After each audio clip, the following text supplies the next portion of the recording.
আমার সোদপুরের ছেলে মেয়েদের জন্য, বিশেষত ক্লাস 11-এর জন্যে কস্টিং এই সাবজেক্টটার উপর একটা আবার ভিডিও নিয়ে এলাম। তো আজকে সোমবার, বাজে সকাল 11:25।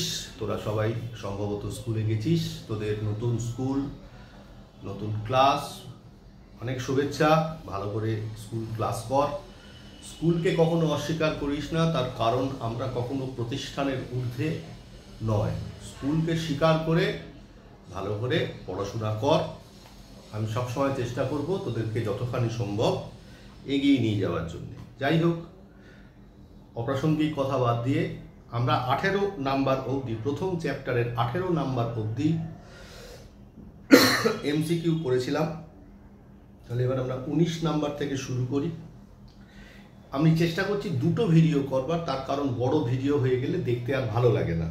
19 নম্বরে বলেছে যে কোন বিষয়ে পরিব্যয় হিসাব নিকাশ আর্থিক হিসাব নিকাশ ব্যবস্থা থেকে আলাদা, মানে মজুদ পণ্য।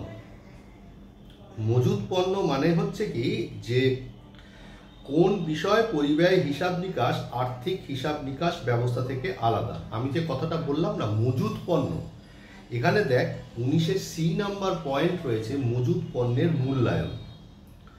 ঠিক আছে, চলে যা পেজ নাম্বার 18-তে। যে পার্থক্য দেওয়া রয়েছে সেখানে, যে মজুদের মূল্যায়ন রয়েছে, সেখানে বলা হয়েছে যে আর্থিক হিসাব নিকাশে ক্রয় মূল্য এবং বাজার মূল্য, তার মধ্যে যেটা কম সেই মূল্যে মজুদ পণ্যের মূল্যায়ন করা হয়। মজুদ পণ্য মানে কি, বছরের শেষে আমরা যে আমাদের হাতে যে সম্ভারটা থাকে, মানে ক্লোজিং স্টক, এই ক্লোজিং স্টক তার তো একটা ভ্যালুয়েশন করতে হয়। তো অ্যাকাউন্টেন্সি মানে ফিনান্সিয়াল অ্যাকাউন্টেন্সিতে সেটা কি হয়, মানে কস্ট প্রাইস, মানে আমি যে দামে কিনেছিলাম আর বর্তমানে বাজারে যে মূল্য যাচ্ছে তার মধ্যে যেটা কম সেটা কনসিডার করতে হয় ফিনান্সিয়াল অ্যাকাউন্টিং। এটা সম্বন্ধে আরো ডিটেল জানবো পরবর্তী সময়ে। আর কস্ট অ্যাকাউন্টেন্সিতে এটা শুধু ক্রয় মূল্যে করা হয়। তাহলে প্রশ্ন কি ছিল, কোন বিষয় পরিব্যয় হিসাব নিকাশ আর্থিক হিসাব নিকাশ ব্যবস্থা থেকে আলাদা। তাহলে ওটা বাজার মূল্য, ক্রয় মূল্য যেটা কম, আর ওটা শুধু ক্রয় মূল্য, মানে কোনটা পরিব্যয় হিসাব নিকাশ। তাহলে এখানে দেখ পয়েন্ট রয়েছে মজুদ পণ্যের মূল্যায়ন, 4টে পয়েন্ট রয়েছে, ব্যয় নির্ধারণ, ব্যয় নিয়ন্ত্রণ, মজুদ পণ্যের অন্তর্ভুক্তি। আমি শুধু সি নাম্বারটা বললাম না, মানে ওটাই উত্তর। কোন বিষয় পরিব্যয় হিসাব নিকাশ আর্থিক হিসাব নিকাশ ব্যবস্থা থেকে আলাদা, কি হবে, মজুদ পণ্যের মূল্যায়ন। 20 নাম্বার, কোন প্রতিষ্ঠানে মূলত পরিব্যয় হিসাব নিকাশের পদ্ধতি অবলম্বন করা হয়। তাহলে পরিব্যয় মানে কোনো একটা জিনিস উৎপাদন করতে গেলে যে ব্যয় হয়, তার জন্যই তো পরিব্যয়ের সাহায্য নিতে হয়। তাহলে উৎপাদন কে করে, উৎপাদনকারী বিভাগ। তার মানে 20-এর এ অ্যান্সার হবে। 21, পরিব্যয় নির্ধারণ করা হয় মূলত, সব কটাই এখানে হবে। ব্যয় নিয়ন্ত্রণ করতে হবে, ব্যয় নির্ধারণ করতে হবে, বিক্রয় মূল্য নির্ধারণ করতে হবে। এই জন্যেই পরিব্যয় নির্ধারণ করা হয়।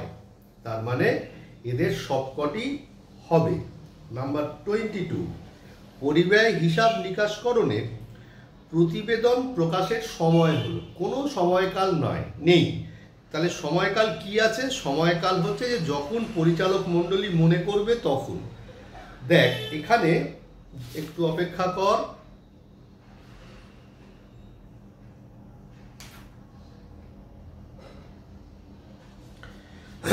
পেজ নাম্বার 17-তে দেখ 6 নাম্বার পয়েন্ট, 4 নাম্বার পয়েন্ট রয়েছে হিসাবকাল।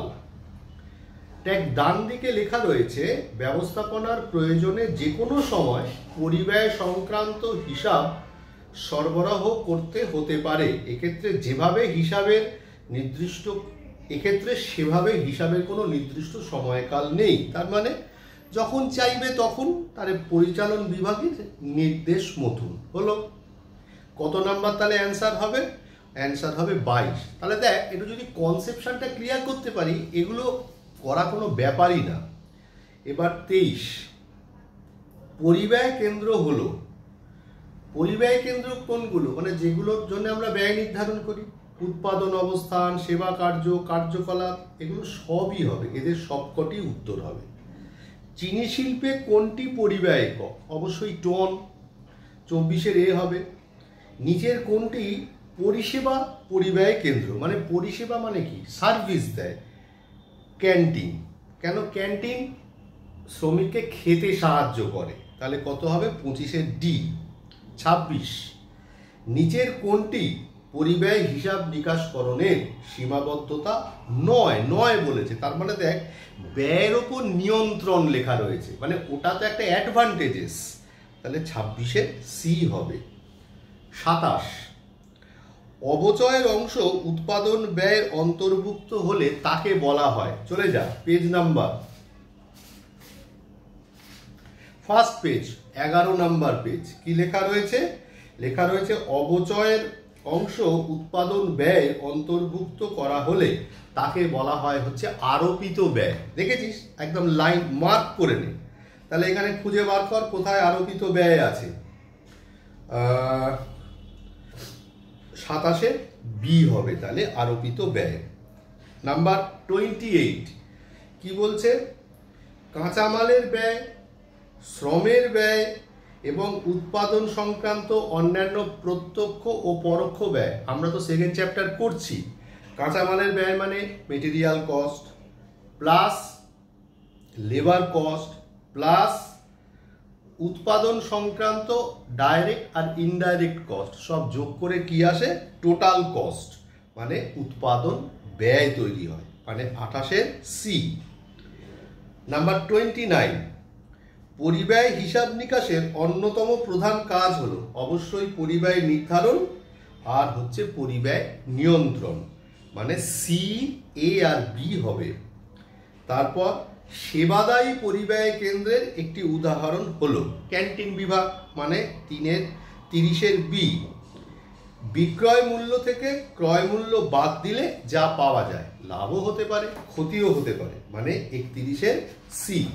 এই অবধি এই ভিডিওটা কমপ্লিট করলাম। আবার পরের ভিডিওতে আরও কিছু নিয়ে ফিরে আসবো।